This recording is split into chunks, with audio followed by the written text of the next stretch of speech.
Welcome to Curiosity, Not Judgment. My name is Birga. And I'm Gary. I had to pause for a second. I have an old podcast and I almost introduced that one. That's not the case today. We are talking about life pivots today. And I heard somebody say the other day that pivot has become the it word during the pandemic. Like that is the phrase that now everybody loves to hate.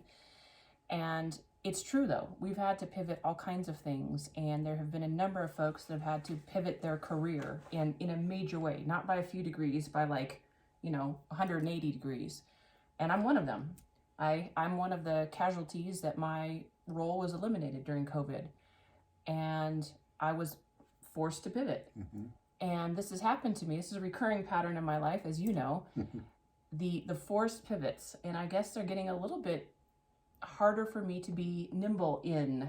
And so I was just thinking about that today, and as we're having a little pre-discussion, what, if anything, can we do to keep ourselves in a position where we are open to these pivots that may be forced upon us because our world is changing so rapidly?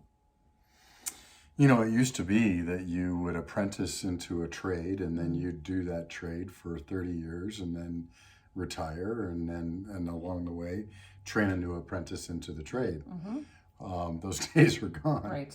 The era of the golden watch, where you go to work for a company and retire after 25, 30 years, are gone.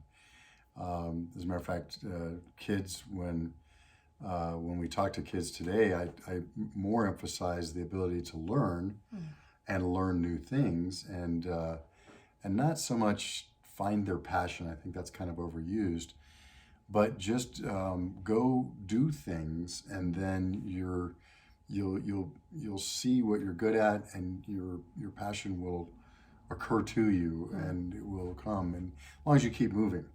And part of pivoting, I would imagine, it's much harder to pivot if you're sitting still than if you're moving.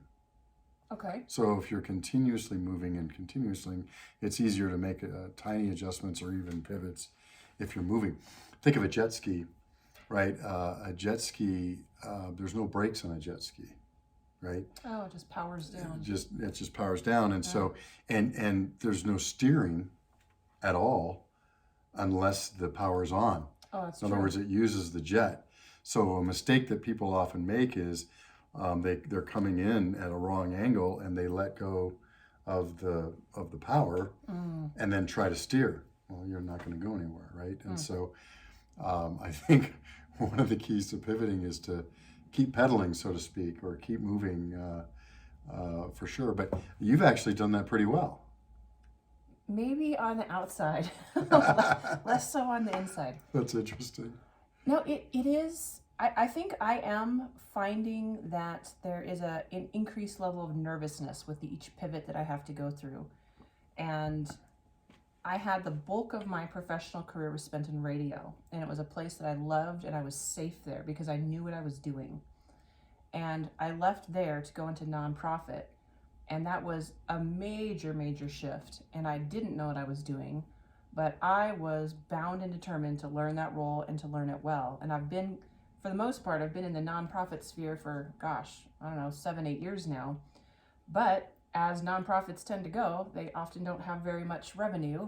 And so one thing leads to another, and a pool of resource dries up, and it's time to pivot yet again somewhere else. And so it's increasingly challenging for me to adopt the mindset of how in the world do I learn this new thing that I'm into now. That's fascinating. To me, I get, and again, this is back to different personalities, different people. Sure. Boy, I'm the person who's intentionally pivoting, right? Some could call me, genetically unemployable, but I don't stay in one place very long. I'm kind of a startup guy, is what my reputation is. I'm very good at casting a vision, very good at getting things going in the right direction. I'm not going to be the person who's going to eat the last penny out of the production process and maintain something for very long. And so that's a critical thing to think about. I'll never forget in my early Intel career, It was a different skill set to be the fab manager, if to start it up, than it was to then ramp it, and then to sustain it, and then to do end of life. But boy, the worst thing you can do to a dynamic fab manager is take their baby away from them after it's been started up and ramped. It's like, whoa, what am I going to do? This is my baby. I've started this. It's like, yeah, but that's not your skill set. And so for me, I've had to get used to the fact that I love doing the startup stuff, and then I need to go do something else. And so my pivots have been mostly kind of self-imposed, as opposed to done to me. And I think for me, to get comfortable and to do the same thing for many, many, many years would drive me nuts, right? And so it is different. We're going to have different people in our audience. Sure. Some are going to be more like, yeah, I wouldn't want to do the same thing for very many years. And, I like the gig economy where I can be doing several different things at once, or I like to be doing different things every once in a while. But obviously there are some people who would rather just go figure out how to turn the crank really well and keep turning the crank every day for a long time. I just came from a friend's house whose wife just retired today as a dental hygienist after 20 some years, right? And it's like, okay, doing the same thing for 20 some years, and she got very good at it. She was very good at it, and that's what she liked to do. Yeah. Right. And so imagine trying, and imagine having her pivot. Or we were talking earlier about truck drivers, right? This blockade up in Canada that's going on as we record this, and the Prime Minister is saying, we're going to take away your commercial driver's license. Well, what's a truck driver going to do? How are they going to adapt? How are they going to pivot?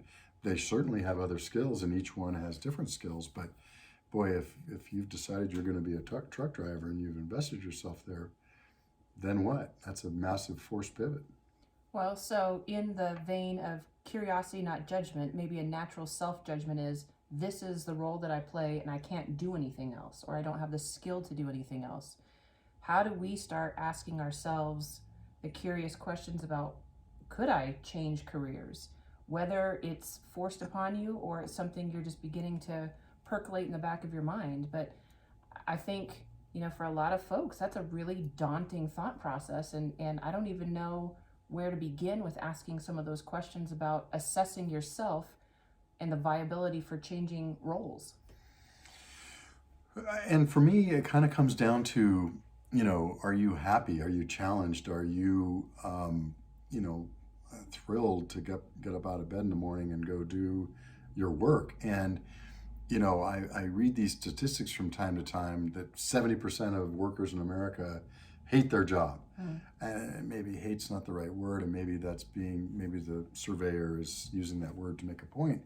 But my goodness, then why do that? And I get that, not everybody's blessed with the ability to move jobs, and sometimes you get into a job and you start making money, and you pretty much, if you were going to try to do something else, it'd be like a reset. Right. And you don't have your family budget set up to be able to do that, and I get that. But boy, I certainly would hope I'm doing something that I can at least tolerate, if not enjoy. I'd hate to be stuck in a position where I didn't really enjoy it.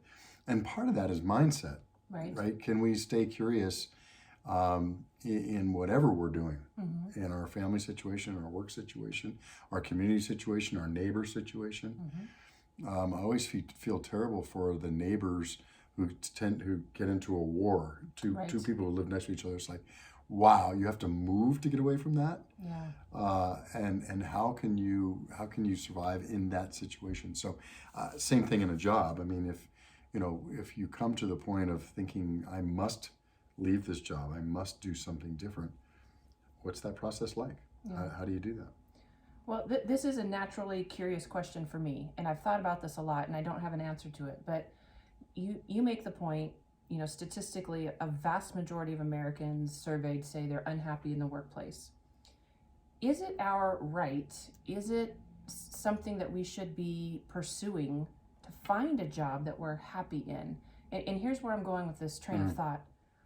I know different nations do things very, very differently. Mhm. And, the American culture is you can be anything that you want to be, dream and you can achieve. That is just flat not a concept in a lot of other nations. You apprentice and you get into a role and you serve that role until you're done. And so the idea of finding a job that you love, I'm wondering, is that an exclusively American concept? Mm. And is it certain segments of society even? I mean, and is that something that a lot of people don't have a choice around? Right. And that's probably the case. I would assume that there's a correlation there between the number of people who don't like their jobs and the people who feel trapped in them. But the other curious thing to me then is, are we, with the excess of freedoms, more prone to complain and be unhappy than a nation that doesn't have the choice? Because I wonder if you were to do that same job satisfaction survey in Japan or in, I don't know, Germany, what would the results be versus the percentage of Americans that are unhappy? And I don't know anything about the work culture in Japan. I've heard a lot about Germany and how it's very much that apprenticeship model, and it's, expected almost that you stay in that particular role, and it's hard to change career paths. And yet I wonder, is there still that sense of dissatisfaction in a country where the freedom isn't there to have that quick change of a job? It's a great point. I think that's entirely possible. I do wonder sometimes, if we sit and watch TV and see how other people are living and we want to live like that. I was just reading something this week about how we should not measure progress against other people, right? Keeping up with the Joneses is a big problem in America. Yeah.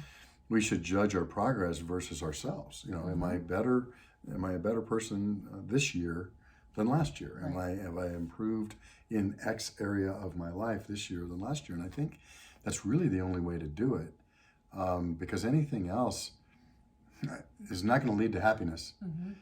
Because there's always going to be people who are more successful, always people who are going to enjoy their job more, always people who are going to be better off or more successful, however you define success, than I am. And so that's not gonna be helpful.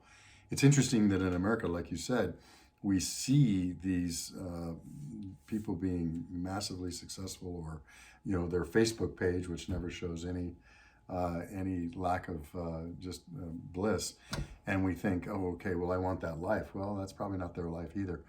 And so, how do we deal with that? Versus in another country where that's not occurring, where it's you do apprentice and we lived in Ireland for a while, and my kids went to school there, and there they have what's called a leaving certification. That leaving certification literally determines, we have SATs, which can determine how much scholarship money you get or which colleges that you might get into. But the leaving cert is more than that. The leaving cert tells you which careers you qualify for. Like an aptitude test? It's kind of like that. I'll never forget, we had a minder who missed medical school by a couple of points and needed to go to veterinary school. Huh. I mean, it's that specific. Wow. And is that a better system? Is that something, we tend to think we have a system where you can choose to do whatever you want to do. May not be successful at it, but at least you can choose it. In other countries where you don't have that choice, are people happier because they never had the choice?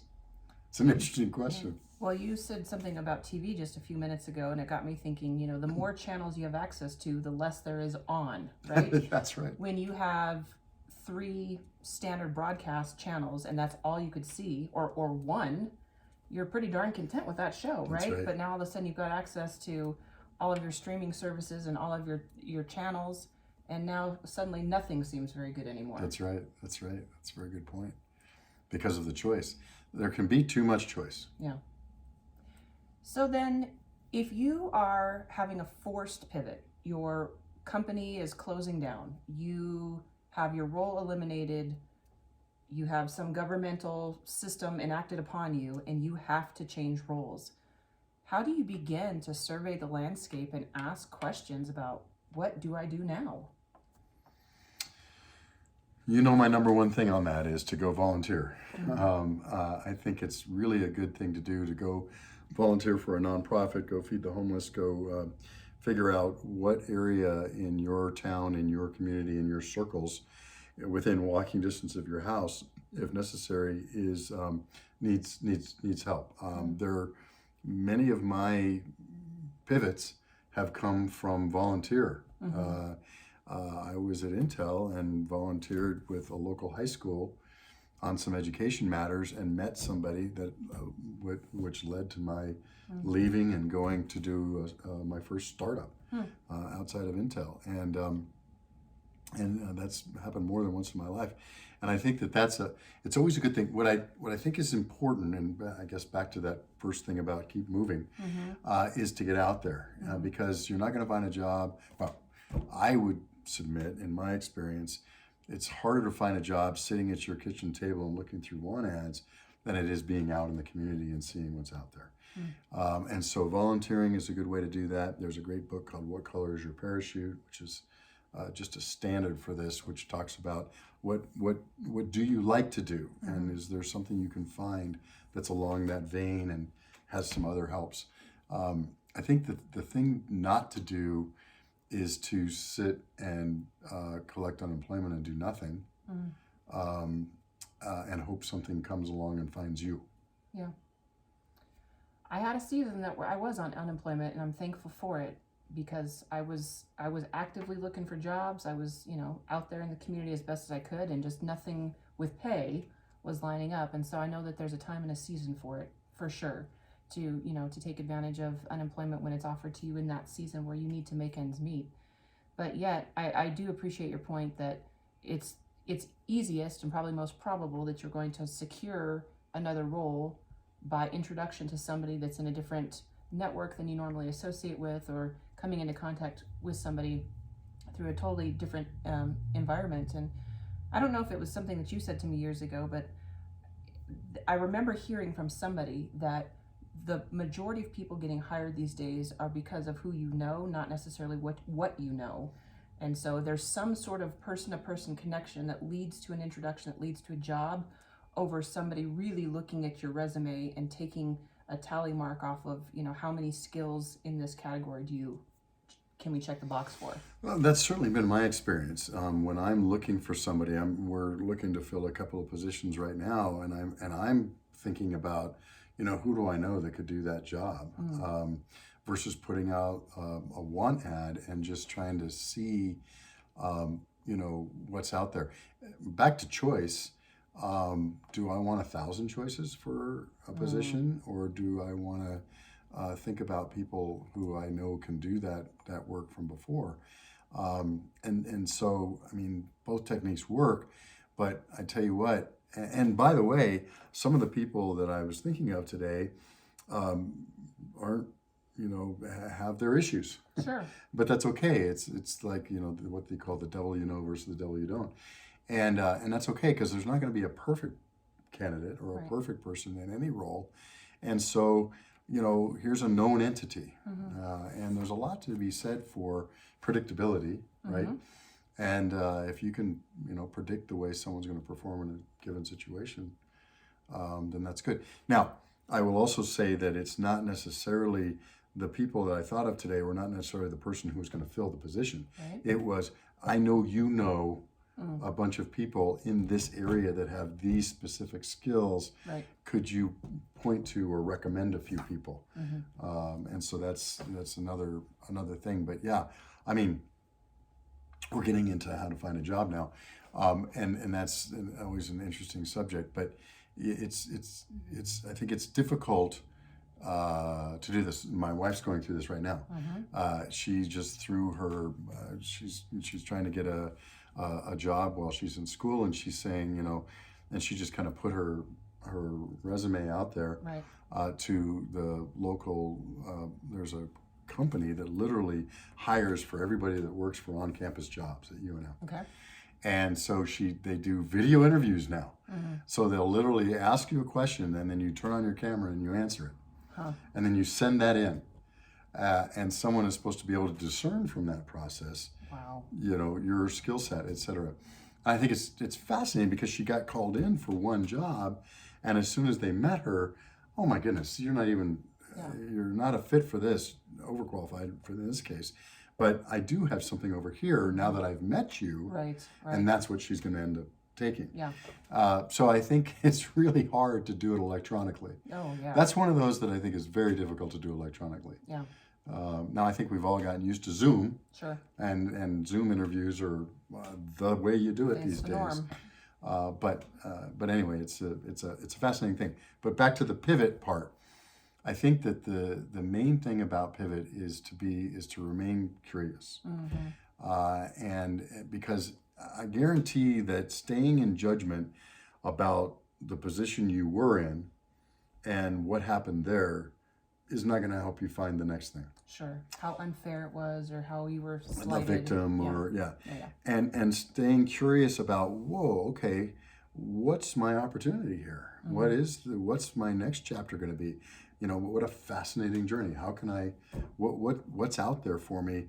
What am I watching my environment and seeing, wow, there's a whole, and COVID, my goodness, there's whole branches of things that are available now to do Sure. that weren't even available before. And some of those things, like you said, and happened to you, Yep. went away. Yep. Right. And so I think that we are in the age of pivot, and it's not going to go away. So to me, if you're going to be, if something is, something's going to, it's easy to predict the future. Keep a keen eye on the inevitable. What's inevitable right now is no more 30-year watches. Right. And so if pivot is going to be our lives, well, then we need to be prepared to pivot. Yeah. And how do we do that? And I think that's the crux of your question. Well, and I really like your opening analogy about the jet ski. And I think in terms of ballroom dance, if you've ever taken a ballroom dance class and the instructor is trying to explain a turn, it's much easier for him to help manipulate the bodies when they're in motion. But if you stop and he's trying to reposition you, forget about it. Like everybody's frustrated and That's everybody's a good metaphor. confused. Yes. But I really do like that about just keep going and do something and stay active, stay involved. And so if you are facing a pivot right now and you are having to do some self-analysis about, okay, where do I go from here? What am I skilled in?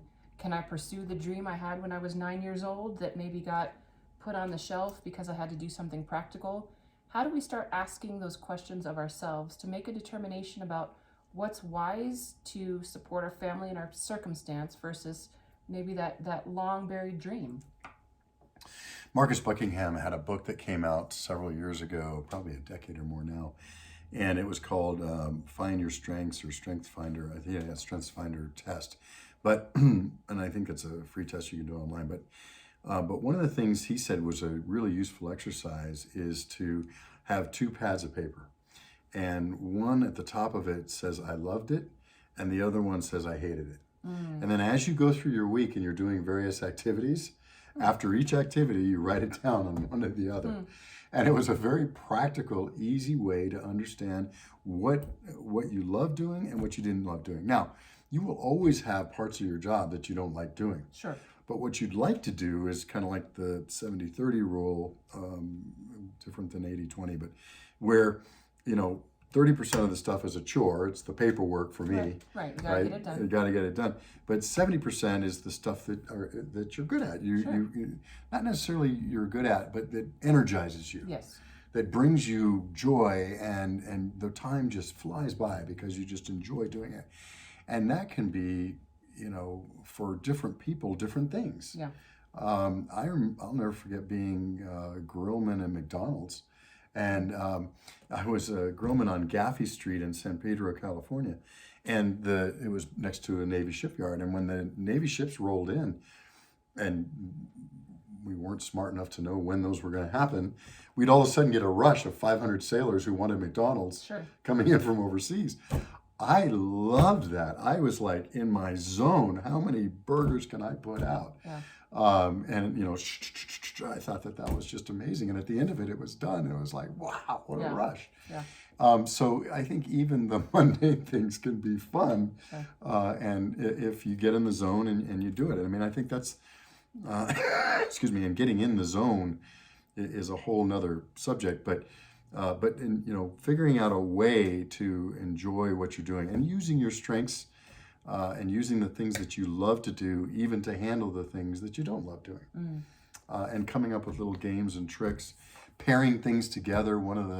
I'm trying to form some new habits. And one of the ways to form a habit that's always eluded you is to pair it with a habit that you enjoy doing. Okay. And say, now when I do this, I'm going to do this also. So if you're anti-flossing, you need to pair it with listening to your favorite song. Exactly, or something. or something like that. And so like I do some reading in the morning, and I wanted to add something to that. So I just told you about one. When I take the trash out on Sunday night, I have it's my second refrigerator that clogged up because we don't use ice in my house. So now I go over and I take a pitcher of ice out on Sunday nights and pour it in the ice bin. So that my refrigerator ice maker doesn't freeze up.